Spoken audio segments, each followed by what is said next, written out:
Europe میں تقریباً 700 سال قانون فی طب شیخ ابو علی سینا کی کتاب تدریس میں شامل رہی، اور حقیقت بھی یہ ہے کہ اس کتاب میں جس قدر حقائق بیان کیے گئے ہیں وہ قانون کا درجہ رکھتے ہیں، اور آج بھی زمانے کی ضرورت کے مطابق چند معمولی ترمیمات و تنسیخات کے علاوہ اس میں کوئی تبدیلی پیدا نہیں کی جا سکتی۔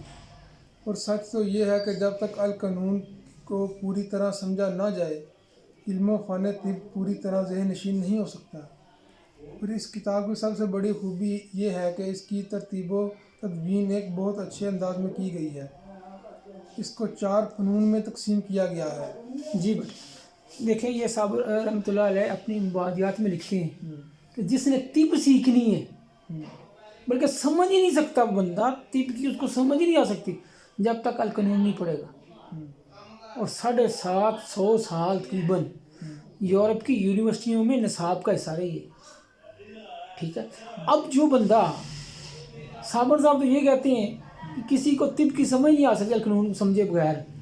اب جو بندہ یہ کہے کہ صابر صاحب نے نئی بھی طب پیش کی ہے، اس کی عقل پہ حیفی افسوس ہی کیا جا سکتا ہے۔ ٹھیک ہے، صابر صاحب تو خود کہہ رہے ہیں کہ طب کی سمجھ ہی نہیں آ سکتی اس بندے کو، وہ طب کو سمجھ ہی نہیں سکتا جب تک وہ القانون کو نہیں سمجھے گا، پڑھے گا نہیں، سمجھے گا۔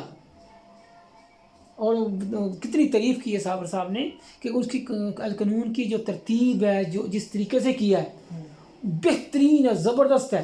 لیکن چونکہ زمانے میں تبدیلی آئی، چینج آئی، لہٰذا اس میں کچھ اس میں سمجھانے کے لیے آسانی پیدا کر کے دنیا کی بہترین وہ کتاب ہے، اس کو لوگوں کے سامنے پیش کیا جا سکتا ہے۔ اس کو سمجھنا انتہائی ضروری ہے اس کا۔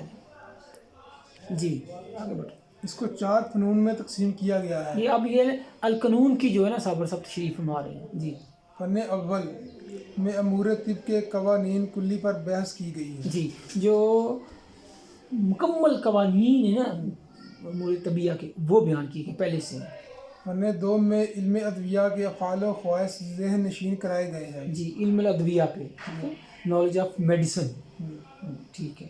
فن سوم میں امراض خصوصی کی تفصیل و تشریح کی گئی ہے۔ امراض کی، اس کی پوری تشریح کی گئی ہے۔ نمبر 3۔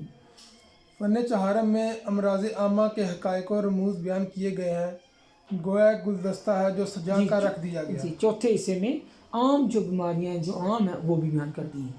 تو ایک بہترین کمبینیشن ابو علی سینا رحمۃ اللہ علیہ نے تیار کیا ہے، جس کی خوشبو اصحاب فن اور اہل شوق کے لیے مشام جاں سے کم نہیں۔ جی اس مسلمہ حقیقت کو بیان کرنے میں کوئی بات نہیں ہے کہ اس میں ایسے لا تبدیل قوانین اور افادی قوانین بیان کیے گئے ہیں جن کا جواب آج بھی یورپی دنیا کی سائنس بھی نہیں دے سکتی۔ اس کی ترتیب و تدوین سے ذہن اور دماغ میں جو جلا پیدا ہوتا ہے وہ یورپ اور مغربی طب کی کسی کتاب سے ممکن نہیں۔ اس لیے ہم نے اپنی اس کتاب مبادیات طب کے لیے جو انتخاب کیا ہے وہ القانون ہی ہے۔ البتہ اس میں ضروریات زمانہ کے مطابق ان قوانین کو عام فہم زبان میں ذہن نشین کرانے کی کوشش ہے تاکہ مقتدی اور اہل شوق زیادہ سے زیادہ مستفید ہوں۔ یہ دیکھیں، صابر رحمۃ اللہ نے بالکل 2 ٹوک جتنا بہام ہے، جتنی غلط فہمی ہے، وہ ساری دور کر دی۔ یہ کہہ کے کہ یہ جو مبادیات طب ہے یہ ساری کی ساری کہاں سے لی ہے؟ القانون سے۔